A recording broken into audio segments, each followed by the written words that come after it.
Hello guys, আমি এখন unboxing করব কটলেসে এনএস প্রো আর এটিআই প্রো। আজকে নিয়ে আসা হলো, মালটা খুলে দেখব কীরকম দেখতে হয় মালটা। তাতে ভিডিওটা দেখতে থাকো।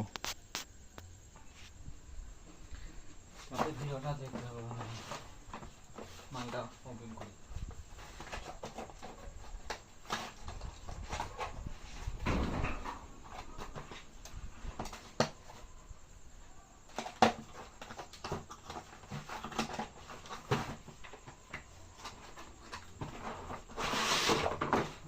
দেখতে পাচ্ছ বাক্স দিছে।